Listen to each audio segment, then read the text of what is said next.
Есть. Есть. Есть. Все.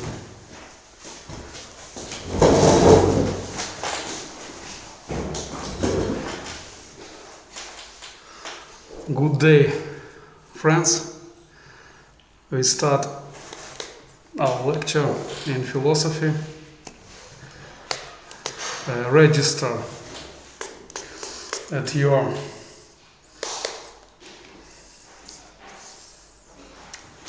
telephones, to your laptops, and I will start the lecture.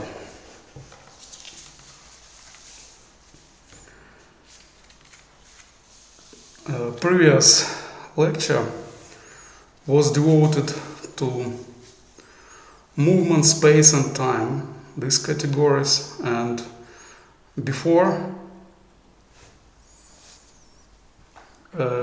we studied topic about being. Today we speak about consciousness as a basic phenomenon of the human being. We cannot imagine to ourselves a human being without consciousness. Yes, and we will speak about consciousness, meaning of consciousness, approaches to in understanding of consciousness, unconsciousness and its aspects, and different concepts of consciousness and philosophy of mind. First of all, meaning of consciousness.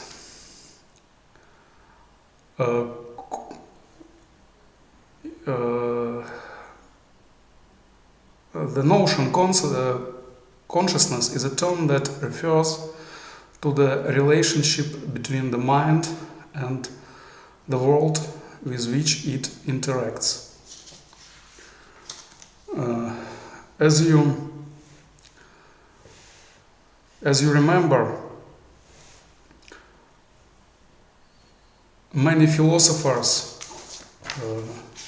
especially idealistic school of the philosophy, they speak about interdependence of consciousness and being, and they consider that being is a result of functioning of our consciousness, that being does not exist and exists only our consciousness. For example, George Berkeley considered that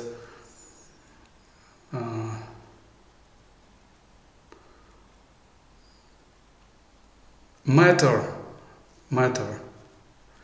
is neither an idea perceived by the spirit in perceptions, nor a substance perceiving ideas, and therefore does not exist. So what is and what exists? Exists our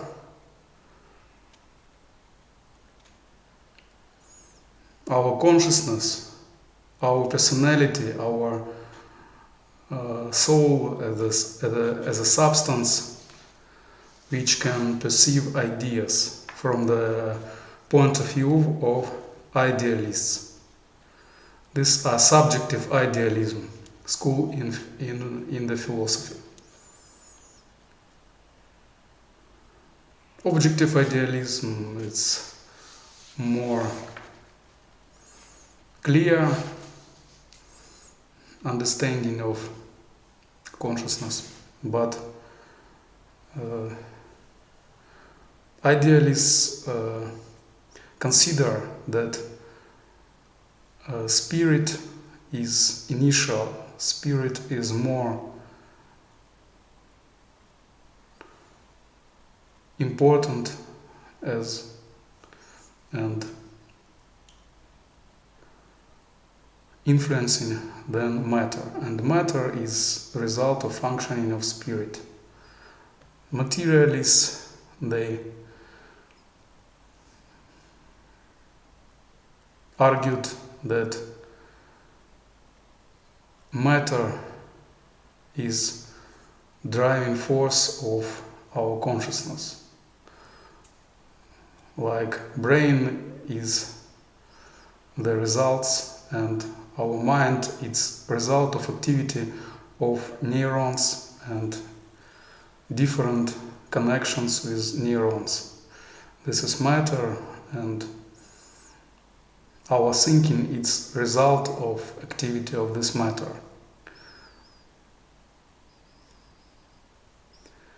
Idealist considers that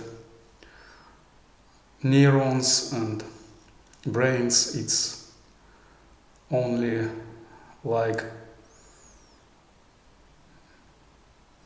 network for our spirit.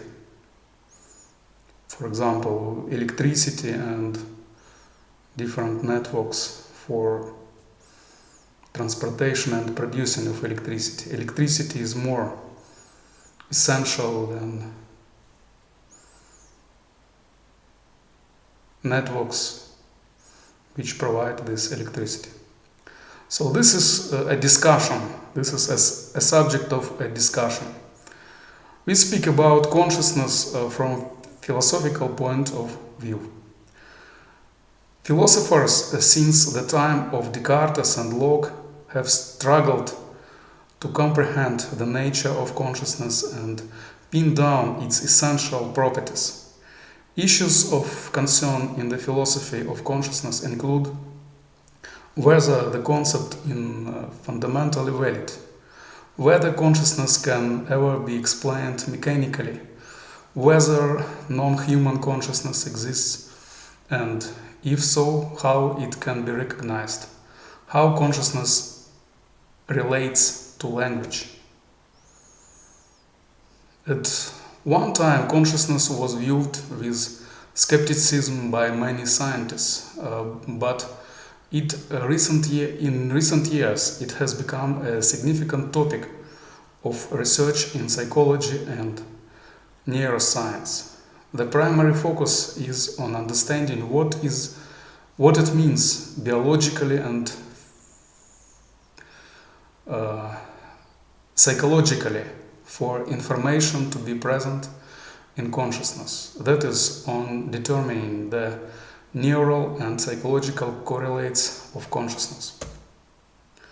In medicine, consciousness is accessed by observing a patient's arousal and responsiveness and can be seen as a continuum of states ranging from full alertness and comprehensions through disorientation, delirium, loss of meaningful communication, and finally loss of movement in response to painful stimuli.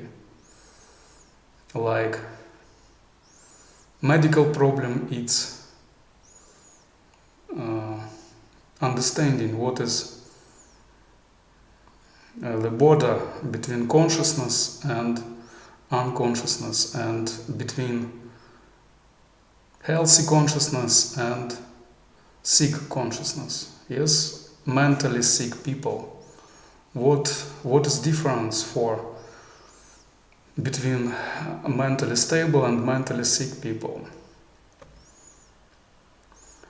The most compelling argument for the existence of consciousness is that the vast majority of mankind have an overwhelming intuition that there truly is such a thing.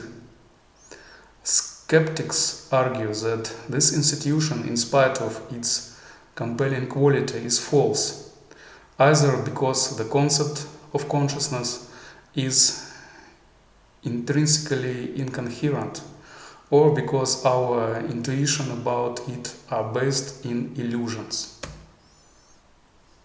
Many philosophers has argued that consciousness is a unitary concept that is understood intuitively by the majority of people in spite of the difficulty in defining it.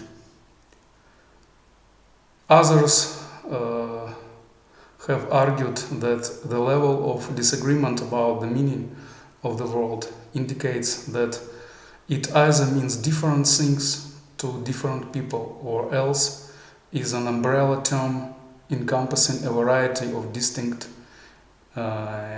meanings with no simple element in common. We can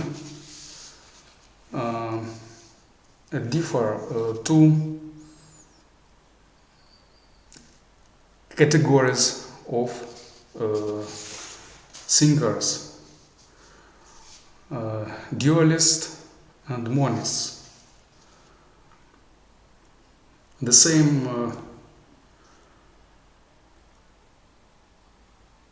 branches we can see when we speak about being. So dualists, they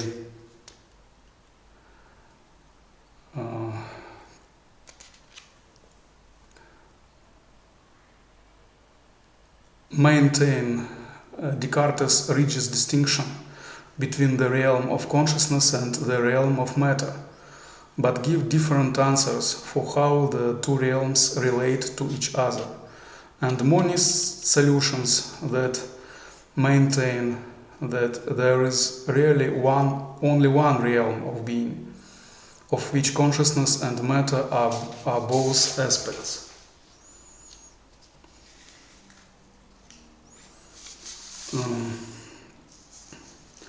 Remember information about dualists and monists in the topic being. Dualists, they considered that both material and ideal principles of existence, they are equal. They are called dualists, from Latin duo, two.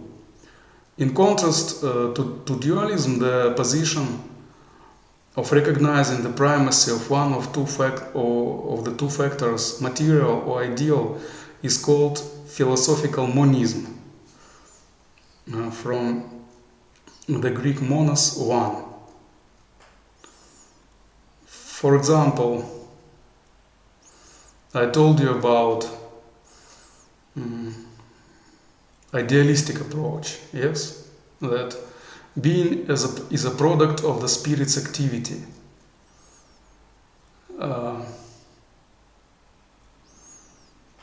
We can speak about this approach, idealistic monism. If you speak about philosophy of Descartes, Leibniz, Berkeley,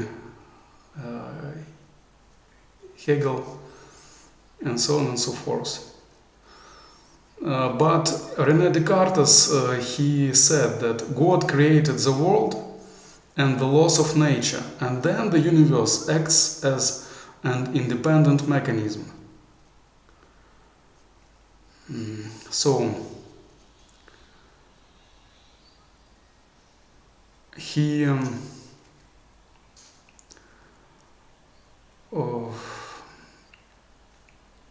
suggested idea about rigid distinction between the realm of consciousness and realm of matter, but give different answers for how the two realms relate to each other, and that's why Descartes was dualist.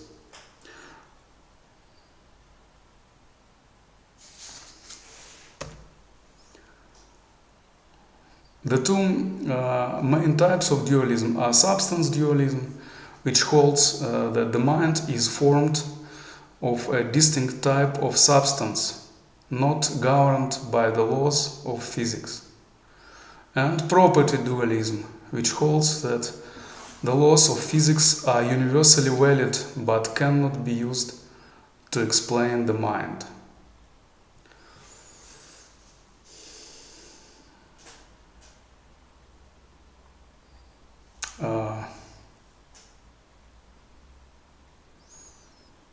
So it's a problem. It's a problem. What is mind? It's a distinct type of substance, or this is substance which has some substrate. Do you remember idea of Aristotle about substrate? Aristotle, he considered that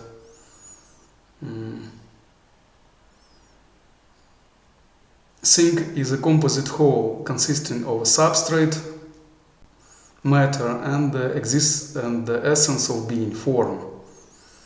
Remember, the concept of matter and form. For example, a tree has a substance, material basis, and a form. Yes? So without its substance, tree cannot exist. But without form, tree also cannot exist. Form is both material and ideal concept. If we are speaking about monism, we can distinguish physicalism, which holds that the mind consists of matter organized in a particular way. Idealism, which holds that only thought truly exists and matter is merely an illusion. And neutral monism, which holds that both mind and matter are aspects of a distinct essence that is itself identical to neither of them. So you can see that monism can be like materialistic monism. Remember atomist concept. According to Democritus, atoms is being, emptiness is non-being. The atomists Leucippus and Democritus recorded being as a specific category for denoting solid substance in its opposition to non-existence. So, idealistic physicalism holds that the mind consists of matter organized in a particular way. So, our brains, our mind is a highly organized matter, not more. Only highly organized matter. And idealism, which holds that only thought truly exists and matter is merely an illusion. Remember Indian philosophy, remember ancient Greek philosophy, for example, idea of Heraclitus, Greek philosopher. He considered that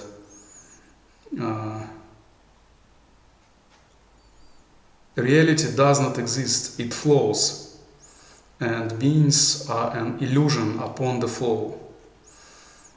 Heraclitus said, everything flows and nothing abates, everything gives way and nothing stays fixed. He compared a being with a river, and he said that we cannot enter one river, one and the same river, many times. each time each new attempt, we will enter new river, because previous flow changed and passed. Remember idea of Maya, ancient Indian philosophy and religious, very interesting idea of Maya. This is idea about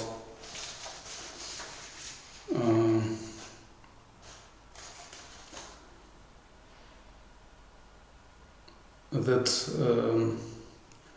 our reality does not exist, and being it's only Maya, it's illusion.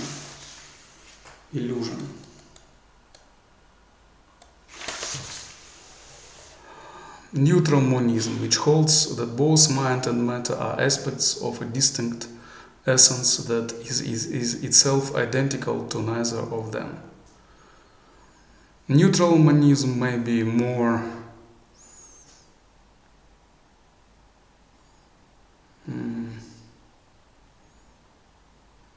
close to reality, because it does not deny matter and does not deny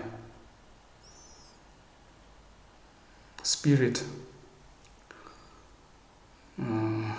because what is our thinking? It's not only activity of neurons, it's electromagnetic force, it's energy. And remember, when you prepare to the exam, to the difficult exam in anatomy, for example, or in some other disciplines, in histology and so on and so forth, you spend a lot of energy, yes, for preparing to the exam. Why? Because our brain, it's not only matter, it's very complex system of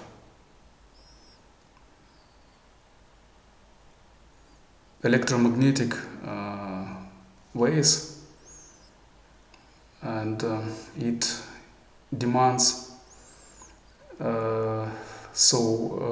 matter produce these waves, and our thinking, it's like electricity, yes, that are produced by our brains, and that's why to produce these waves, to produce these forces, our brain need energy. We spend a lot of energy, a lot of calories to feed our mind, to feed our brains. Immanuel Kant asserted that the world as we perceive it is organized according to a set of fundamental intuitions, which include object. We perceive the world as a set of distinct things: shape, quality, color, and so on and so forth. Space, distance, direction and location, and time. Some of these constructs, such as space and time, correspond to the way the world is structured by the laws of physics. For others, the correspondence is not as clear. Immanuel Kant was very influencing philosopher of the new time. Very influencing philosopher. Remember,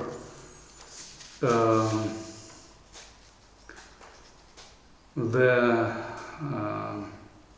ideas of Kant, which I explained to you about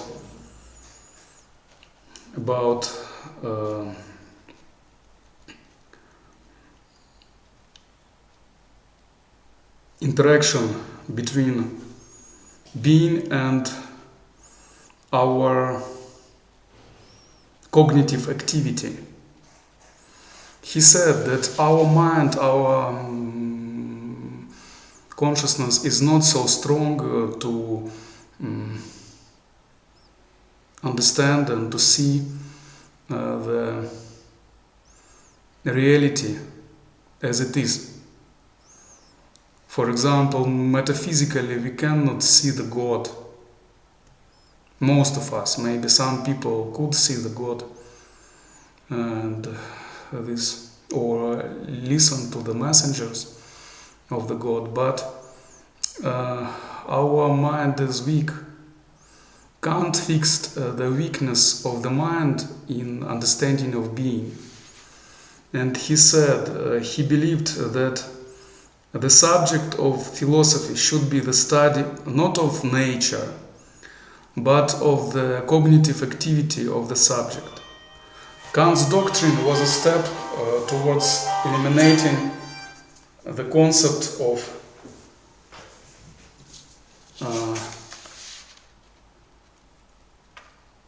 matter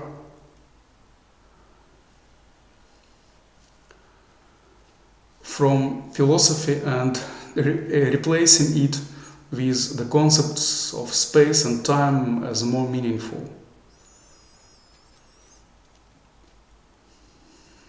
He said that matter is something which we cannot understand in a proper way, because our mind is weak. And that's why it's better to understand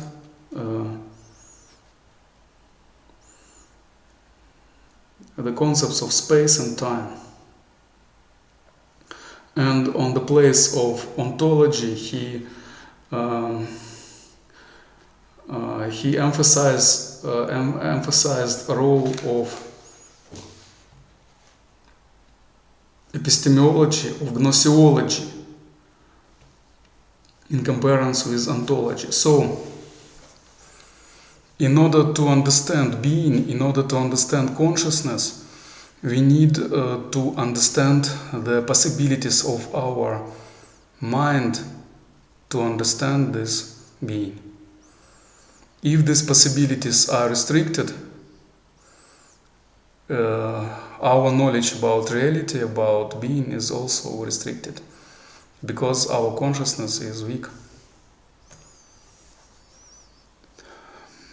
Ned Block, he proposed a distinction between two types of consciousness that he called phenomenal, P consciousness, and excess, A consciousness.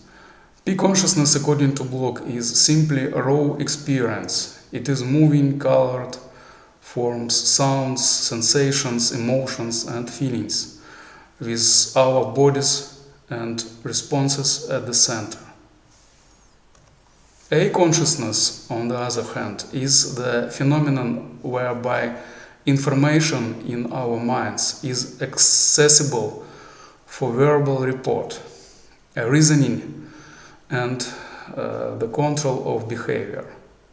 So when we perceive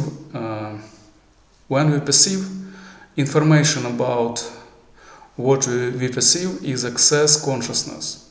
When we introspect information about our thoughts is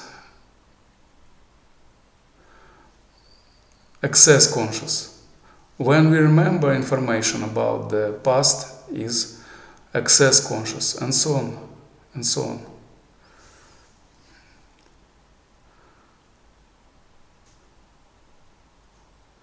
Excess conscious and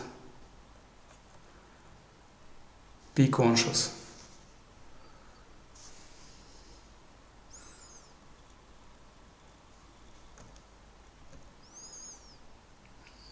The most philosophers, the word consciousness connotes the relationship between the mind and the world. To writers on spiritual or religious topics, It frequently connotes the relationship between the mind and God, or the relationship between the mind and deeper truths that are thought to be more fundamental than the physical world. Imagine yourself if you see the sky through the oculars, through the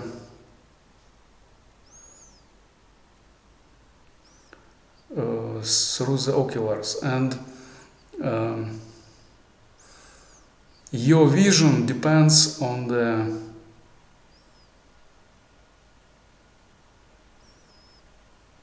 opportunities of these oculars. Sky is very complex phenomenon, but we see only what our vision can see. This oculars is our mind, is our consciousness, because we can understand only what we can explain, only the phenomena we can understand. We cannot explain phenomena which we cannot understand. And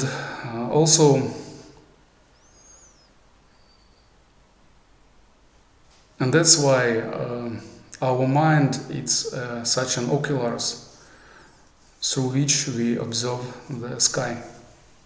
Sky, its being, its reality.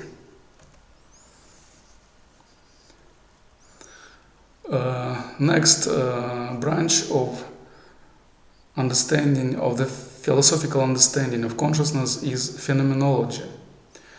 Phenomenology is a method of inquiry that attempts to examine the structure of consciousness in its own right, putting aside problems regarding the relationship of consciousness to the physical world. This approach was first proposed by the philosopher Edmund Husserl, and later elaborated by other philosophers and scientists. This method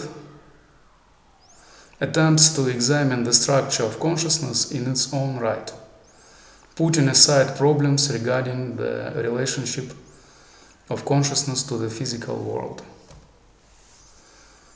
In philosophy, phenomenology has largely been devoted to fundamental metaphysical questions, such as the nature of intentionality, aboutness.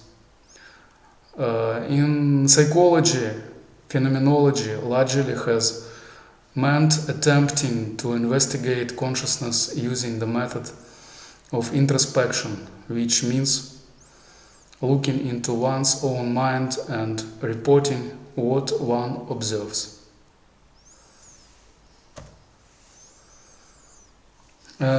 So let's speaking about unconsciousness, but first of all I want to tell you about being of spiritual. There are different forms of being, yes? Being of things, bodies, processes, and so on and so forth. Being of the second nature, things made by man. And being of spiritual ideal, which is divided into individualized spiritual and objectified, non-individual spiritual. So, what is being of spiritual? The being of individual is a dialectical unity of body and spirit. It is no accident that in traditional classical philosophy a person was often defined as thinking thing. All our natural bodies, including higher animals, function quite predictably. Reasonable human activity is often regulated not only by biological instincts, but by spiritual, moral, and social need, motives. So, what is the difference of man in general sense from animals? We have our biological nature. We also are animals. We have our biological instincts, yes, our reactions,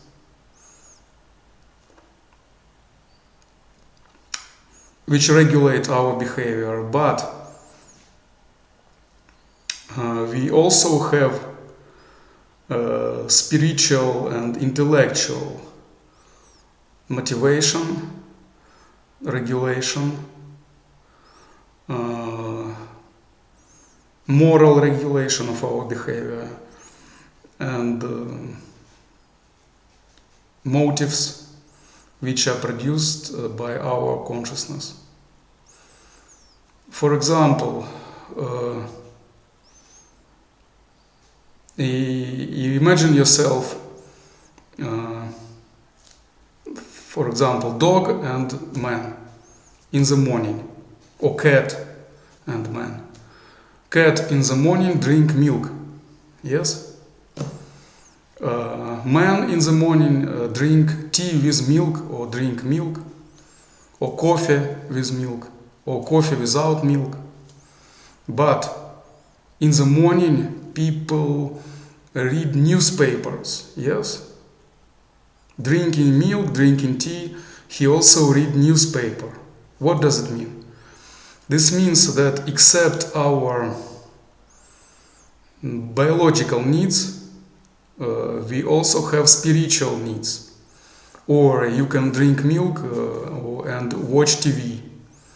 This is also a way of satisfaction our spiritual needs. We have consciousness, we have thinking, and we need information about surrounding world also.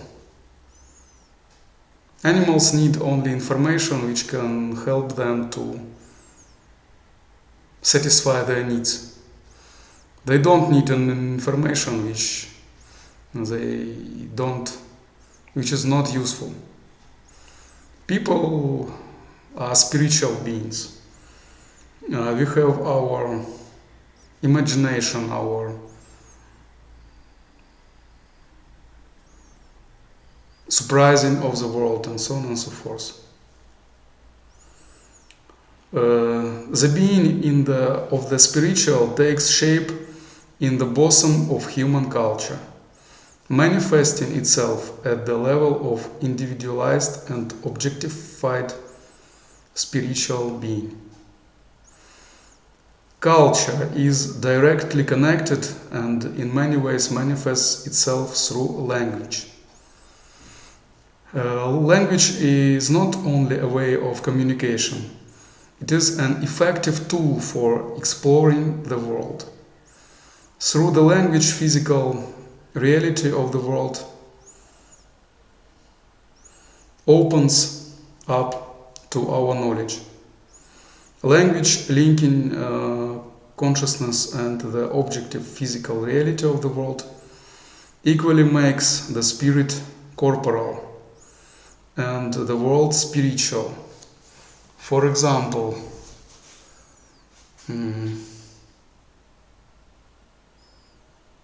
you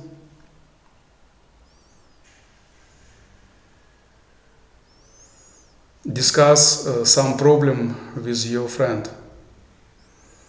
In order to understand this problem, or with your parents, in order to understand this problem, you need to speak about this problem, yes? You need to analyze this problem through certain concepts, certain words. For example,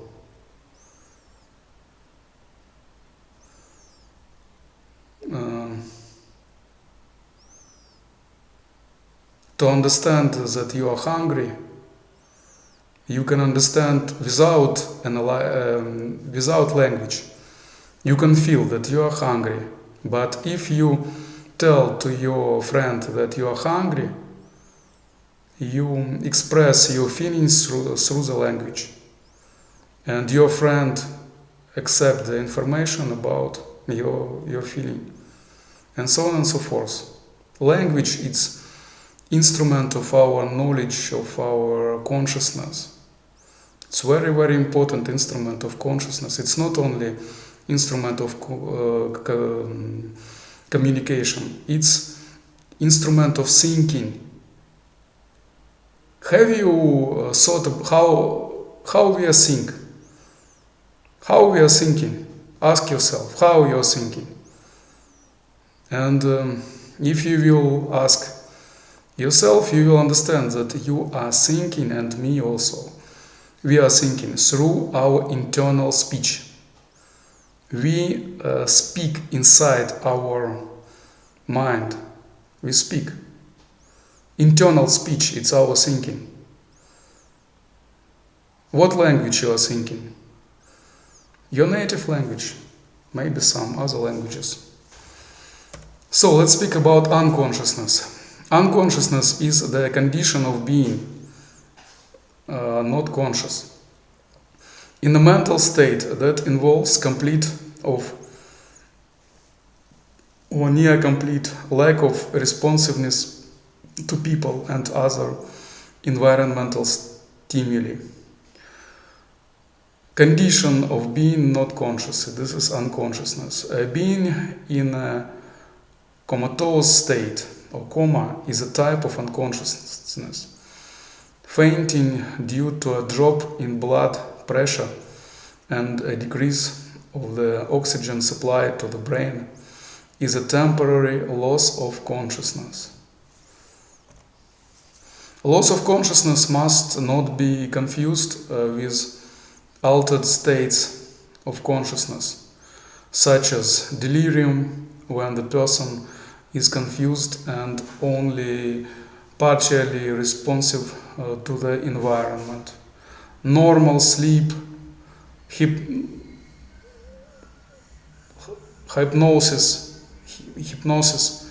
and other altered states in which the person responds to stimuli. Loss of consciousness should not be confused with the notion of psychoanalytic unconscious or cognitive processes. For example, implicit cognition that take place outside of awareness.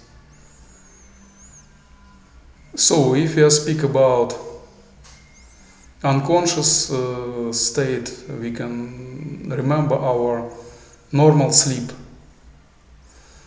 When we sleep, it's not non-being. We preserve our feeling of ourselves, but sometimes we don't remember what have been in sleeping. The unconscious mind might be defined as that part of the mind which gives rise to a collection of mental phenomena that manifest in a person's mind, but which the person is not aware of at the time of their occurrence. These phenomena include unconscious feelings, unconscious or automatic skills, unnoticed perceptions, unconscious thoughts, unconscious habits, and automatic reactions, complexes, hidden phobias, and concealed desires. We can speak not only about unconscious state as a losing of conscious. No. If we have consciousness, we have unconscious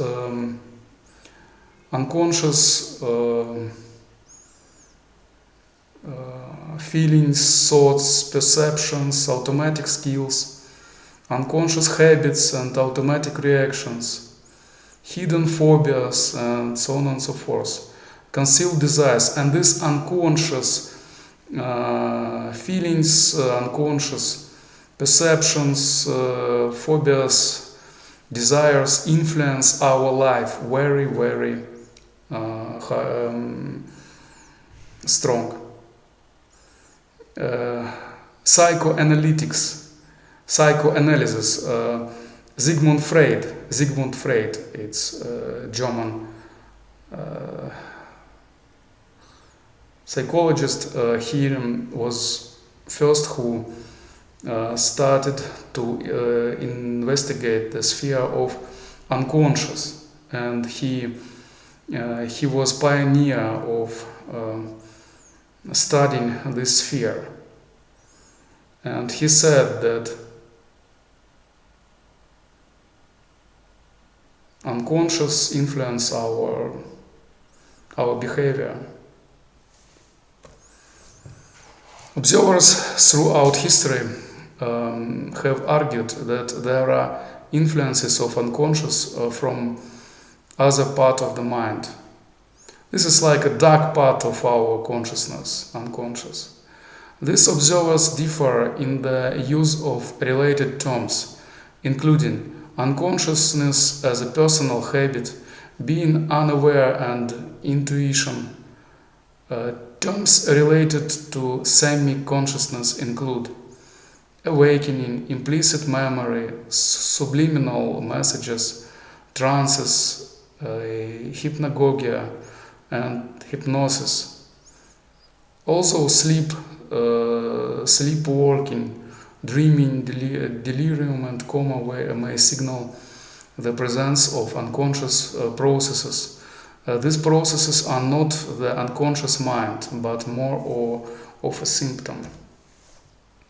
Unconscious aspects of mentality were referred to between 2500 and 600 BC in the Hindu texts known as Vedas, found today in Ayurvedic medicine. In the Vedic worldview, consciousness is the basis of psychology, and pure consciousness is an abstract, silent, completely unified field of consciousness. Within an architecture of increasingly abstract, functionally integrated faculties or levels of mind. So let's speak about Sigmund Freud and psychoanalytic unconsciousness. Probably the most detailed and precise of the various notions of unconscious mind, and the one which most people will immediately think of upon hearing the term, is that developed by Sigmund Freud and his followers. The unconscious was considered by Freud throughout the evolution of his psychoanalytic theory, a sentient force of will influenced by human drive and yet operating well below the perceptual conscious mind. Freud divided mind into the conscious mind or ego and two parts of the unconscious, the id or instincts and the superego. He used the idea of the conscious in order to explain certain kinds of neurotic behavior. For example, what we can speak about ego. What we can speak about ego. If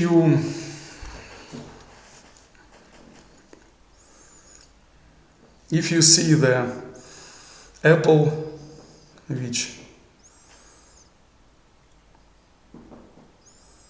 is hanging on the tree, and you cannot reach this apple, your id or instincts will enforce you to take this apple, yes, from the tree.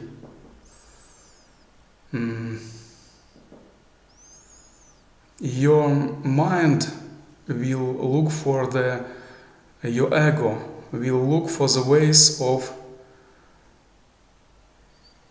realizing this aim.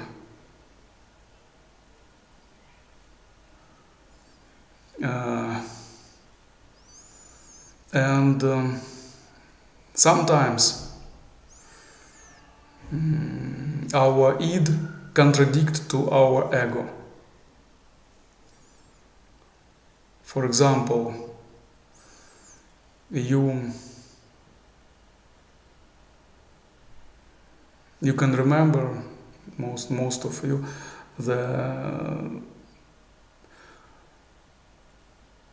the story from Bible about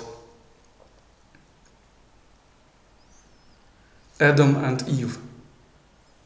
Yes, how they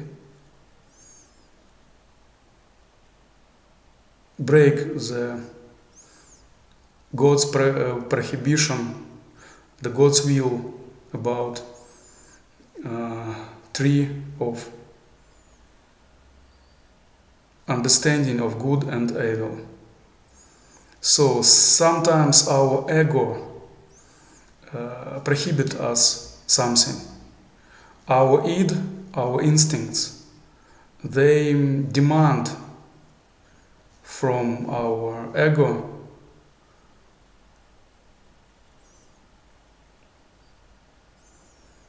certain benefits. Yes? Demands certain benefits. And in our everyday life, our id and ego, they contradict to each other. Superego, this is, we can compare with high spiritual experience of people. And superego is linked with culture, with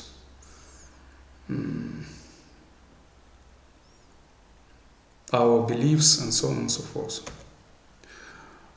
Freud proposed a vertical and hierarchical architecture of human consciousness. The conscious mind, the preconscious and the unconscious mind, each lying beneath the other.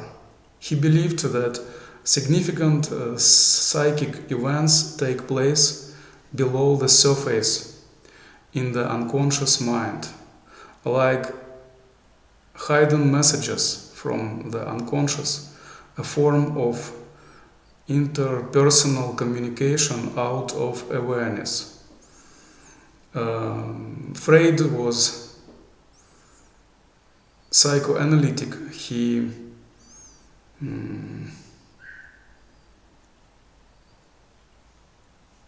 used psychoanalysis to treat different neurotic problems of people. And he considered that people's unconsciousness strivings, people's unconscious desires, unconscious some damages from the childhood, for example, they become real, but we cannot remember about them. But our unconscious part of our mind always remember this, always feel these motivations. For example, Freud said that people's sexual strivings influence behavior of people, or sexual problems. People's childhood problems also influence our behavior in the adulthood. And if we will understand, he considered that if people would understand these problems, and people can recover from this mental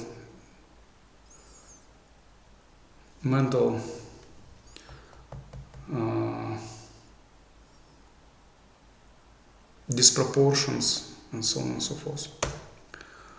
For Freud, the unconscious was a repository for socially unacceptable ideas, wishes or desires, traumatic memories and painful emotions, put out of mind by the mechanism of psychological repression.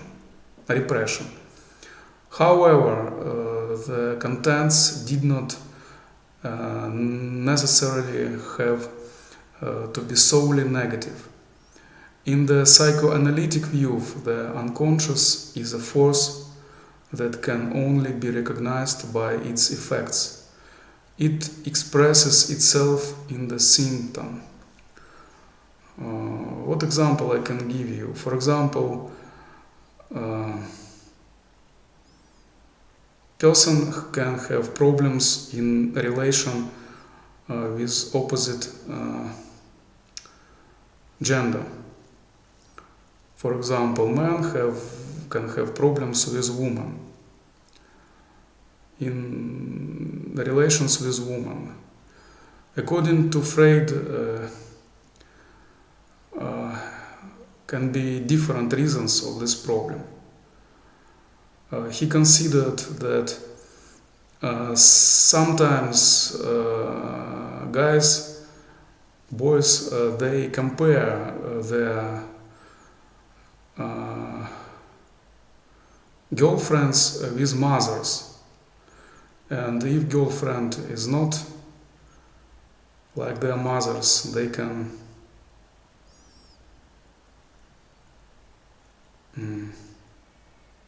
stop these relations. Girls compare their boyfriends with fathers. Such a complex of Electra and so on and so forth. Also, maybe some traumatic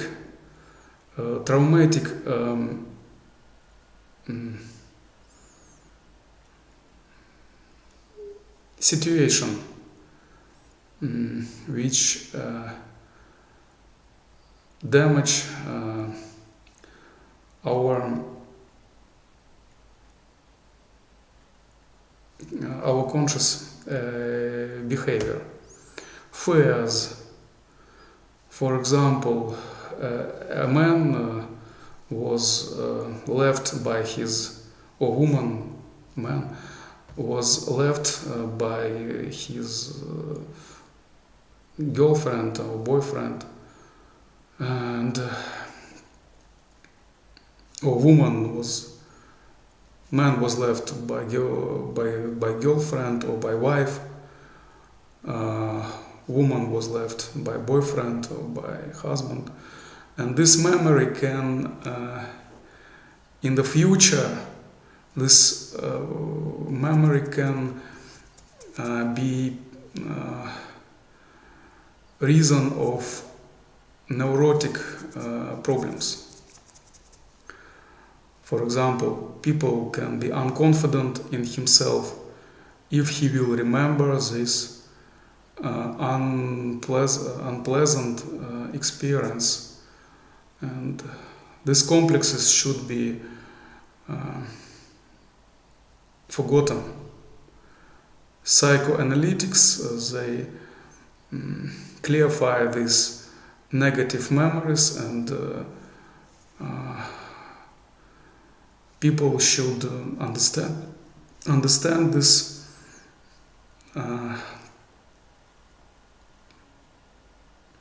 problem and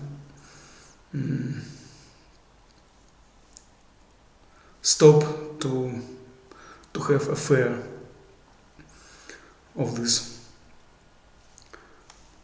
or deny from this negative memory. Unconscious thoughts are not directly accessible to ordinary introspection, but are supposed to be capable of being tapped and interpreted by special methods and techniques such as meditation, random association, dream analysis, and verbal sleeps, commonly known as Freudian sleep, examined and conducted during psychoanalysis. Carl Jung's collective unconscious. Carl Jung developed the Freud's concept further. He divided the unconscious into two parts: the personal unconscious and the collective unconscious. Collective unconscious is a term of analytical psychology coined by Carl Jung.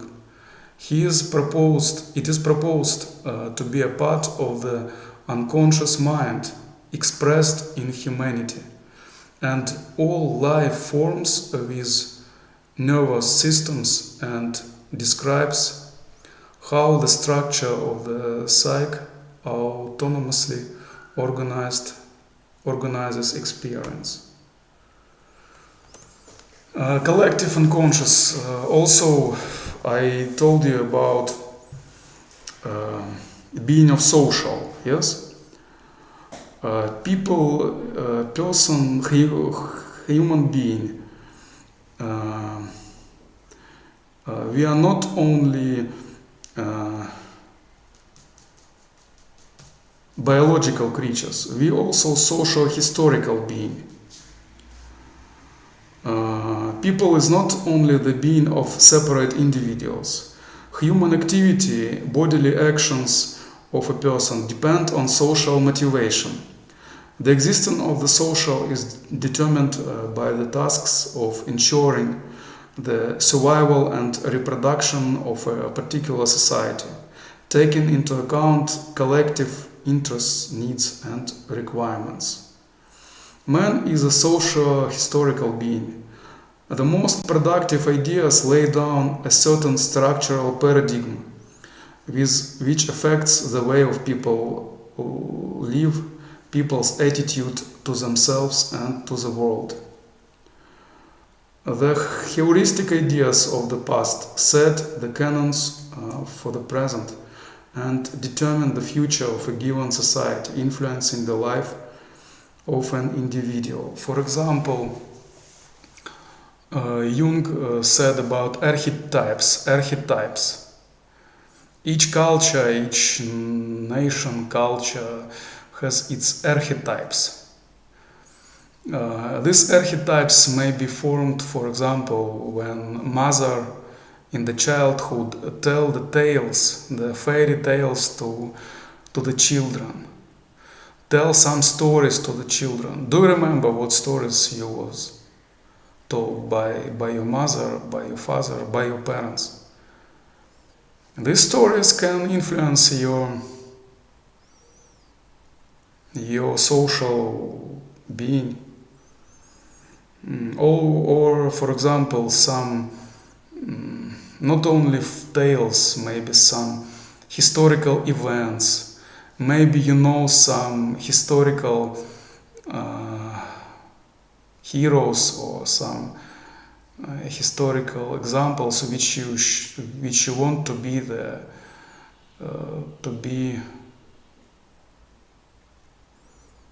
like them, to follow these examples. For example,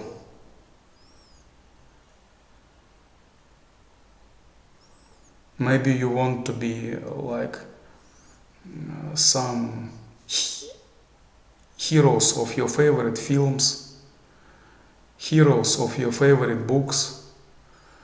Remember the books you read, the films you watched, and answer the questions: what heroes you wanted to be. And these archetypes is the set the canons for the present and the canons that determine the future for not for one person but for the whole nation, and influencing the life of society and life of an individual.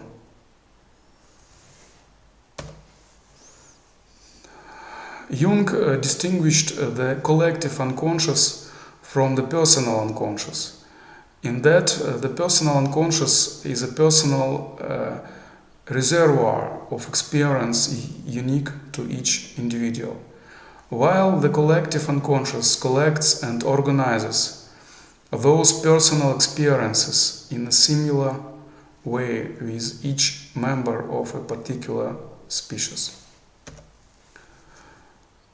Jung's quote, "The collective unconscious does not develop individually but is inherited. It consists of pre-existent forms, the archetypes, which can only become conscious secondarily and which give a definite form for certain psychic contents. Maybe archetypes, it's not only the canons which formed through language, through culture. Archetypes is formed through genetic memory.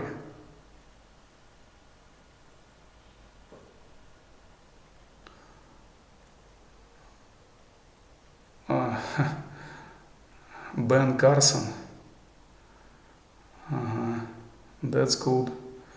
I was told stories of Ben Carson, Dr. Ben Carson. Very well. So,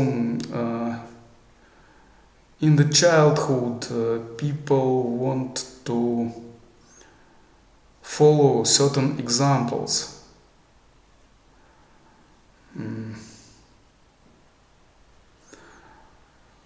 I remember that in my childhood I read fairy tales, for example, not Ben Carson, but Astrid Lindgren, about boy and Carlson, not Carson, but Carlson, such a personage with propeller on his back. And this Carlson was very interesting personage. Also, I was fond of heroes, different heroes from Russian tales and so on and so forth. But our archetypes, it's not only tales, it's literature, films. Now we live in the society when these films maybe not our national films, maybe some Hollywood films and so on and so forth. Archetypes and also genetic memory. This is memory of our ancestors. We cannot, some archetypes are, it's not our memory, it's our genetic memory. Yes, genetic memory. It's very deep archetypes. In analytical psychology, the personal unconscious is Carl Jung's term for the Freudian unconscious, as contrasted with the collective unconscious, often referred to by him as no man's land. The personal unconscious is located at the fringe of consciousness, between two worlds, the exterior of spatial world and the interior or psychic objective world. Religious books also influence our archetypes, our consciousness. I read Bible in childhood, and I did not understand Bible as a serious book when I was a boy. I understood more like fantastic story. When I become elder, I read Bible from new glance, new position. Of course, it's very serious book. Like also Vedas, if we speak about Indian culture, also or Quran, if we speak about Muslim culture. Religious books influence our archetypes. The personal unconscious includes anything which is not presently conscious, but can be. The personal unconscious is made up essentially of contents which have at one time been conscious but have disappeared from consciousness through having been forgotten or repressed. The personal unconscious is like most people's understanding of the unconscious is that it includes both memories that are easily brought to mind and those that have been suppressed for some reason. The memories which you suppress, which our mind suppress, also present in our unconscious, but we can understand this experience only through the prism of our memory, through our associative thinking. Philosophy of mind. Philosophy of mind is a branch of philosophy that studies the nature of the mind, mental events, mental functions, mental properties, consciousness, and their relationship to the physical body, particularly the brain. The mind-body problem is the relationship of the mind to the body is commonly seen as the central issue in philosophy of mind, although there are other issues concerning the nature of the mind that do not involve its relation to the physical body. I told you about dualist solution, yes, and monist solution. Dualist solution, this is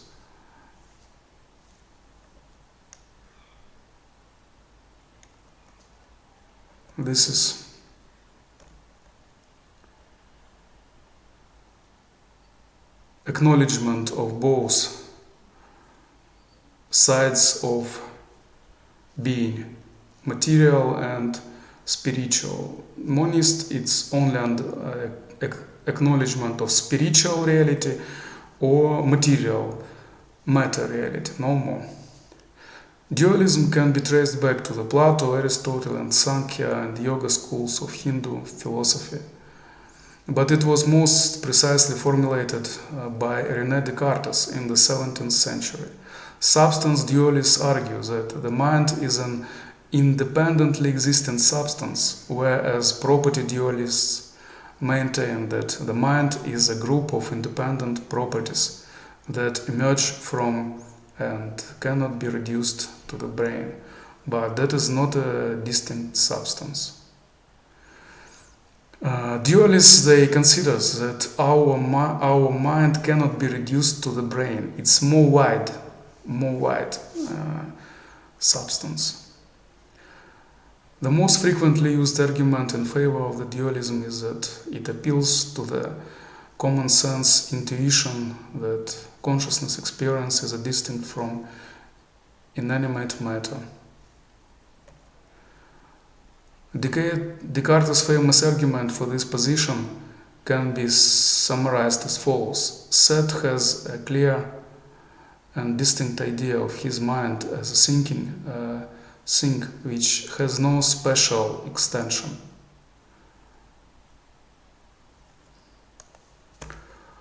Okay, thank you for your attention. I want to tell you that you passed first checkpoint successfully, yes, I'll try to give you tests for the second checkpoint, maybe from Monday. From Monday, I'll try to give you tasks for the second checkpoint, okay? Okay, thank you for your attention. Goodbye. See you.